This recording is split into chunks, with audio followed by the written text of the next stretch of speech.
They're eating the dogs, the people that came in. They're eating the cats. They're eating the pets of the people that live there. There have been Donald Trump, un homme controversé, un président qui, à de nombreuses reprises, a choqué le monde entier. Mais ce que peu de gens réalisent, c'est à quel point il a tenu des propos dégradants envers les Africains. Aujourd'hui, nous allons révéler 10 preuves chocs qui montrent que Trump déteste l'Afrique, ou peut-être pas. Voici les 10 raisons qui font croire qu'il déteste les Africains. 1. Pays de merde. 2018. En janvier 2018, lors d'une réunion sur l'immigration, Donald Trump aurait qualifié plusieurs pays africains, ainsi qu'Haïti, de shithole countries, pays de merde. Cette déclaration a provoqué un tollé international, de nombreux dirigeants africains dénonçant un mépris flagrant envers le continent. Cette insulte a non seulement blessé des millions d'Africains, mais elle a aussi renforcé l'idée que Trump considérait l'Afrique comme une région sans valeur. Beaucoup se sont demandé si un président américain pouvait tenir un tel langage sur des pays qui ont toujours entretenu des liens avec les États-Unis. Cet incident a marqué les esprits et l'histoire. 2. Restriction de visa pour plusieurs pays africains. En 2020, l'administration Trump a imposé de nouvelles restrictions de visa à plusieurs pays africains, dont le Nigeria, le Soudan, la Tanzanie et l'Érythrée. Cette décision a été perçue comme une volonté d'exclure davantage d'Africains des États-Unis. Trump a justifié cette mesure en invoquant des raisons de sécurité nationale, affirmant que ces pays ne respectaient pas les normes de vérification des antécédents. Toutefois, de nombreux analystes ont vu cela comme une forme de discrimination ciblée, car d'autres nations présentant des problèmes similaires n'étaient pas concernées. Pour beaucoup, c'était une façon déguisée de fermer les portes aux Africains. 3. Aucun respect pour les dirigeants africains. Selon des témoignages d'anciens collaborateurs, Trump aurait demandé en 2017 pourquoi il devait prêter attention à l'Afrique, affirmant que tous ses leaders restent au pouvoir pour toujours. Cette remarque montre son mépris pour les chefs d'État africains et son manque d'intérêt pour la politique du continent. Contrairement à d'autres présidents américains, il n'a jamais cherché à établir des relations solides avec l'Union africaine ou les nations influentes d'Afrique. Ce mépris a été perçu comme un signe clair qu'il voyait l'Afrique comme un continent négligeable, sans importance pour les intérêts des États-Unis. 4. Son manque de visite en Afrique. Trump est l'un des rares présidents américains à n'avoir jamais visité un seul pays africain pendant son mandat. Ses prédécesseurs, comme Obama, Bush et Clinton, ont tous entrepris des tournées en Afrique pour renforcer les relations diplomatiques et économiques. Le fait que Trump ait totalement ignoré le continent montre un désintérêt évident. Même lors de conférences internationales, il évitait les discussions sur l'Afrique et n'a jamais cherché à promouvoir des partenariats économiques. Pour beaucoup, cela prouvait qu'il ne considérait pas l'Afrique comme une région stratégique digne d'attention, mais plutôt comme un fardeau sans importance.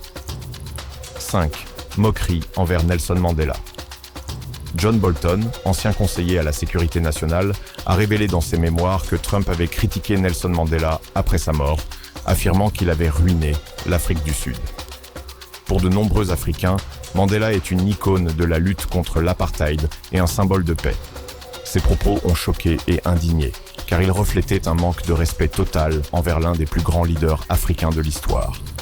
Insulter un homme qui a sacrifié sa liberté pour son peuple était perçu comme un affront direct à l'Afrique et à son combat pour la justice et l'égalité. 6. Suppression des aides aux pays africains.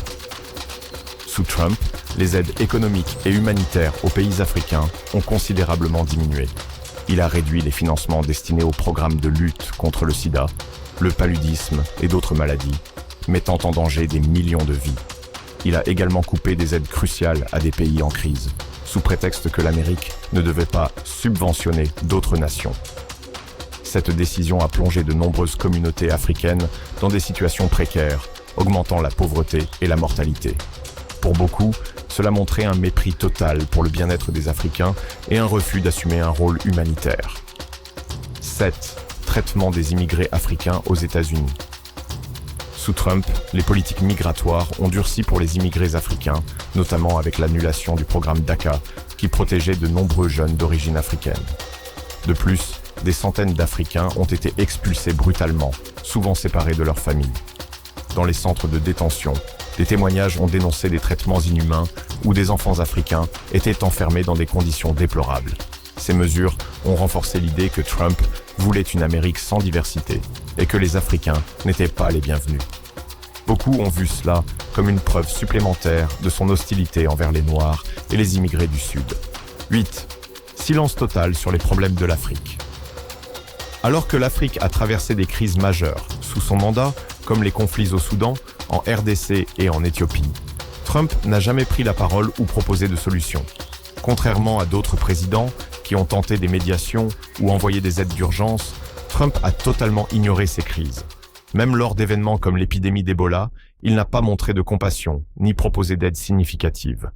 Ce silence assourdissant a été perçu comme un abandon total de l'Afrique, renforçant l'idée qu'il ne considérait pas le continent comme digne d'attention. 9e. Son soutien aux suprémacistes blancs. Trump a été critiqué à plusieurs reprises pour son refus de condamner clairement les groupes suprémacistes blancs, notamment après les violences de Charlottesville en 2017. Lorsqu'on lui a demandé de dénoncer ces groupes, il a répondu « Il y a des gens très bien des deux côtés », minimisant ainsi le danger du racisme aux États-Unis. Cette position a été perçue comme un signal de soutien aux mouvements extrémistes qui prônent la suprématie blanche. Pour les Africains et les Afro-Américains, cela montrait que Trump ne se souciait pas réellement des communautés noires et qu'il tolérait des discours haineux à leur encontre. 10. Aucun plan pour l'Afrique.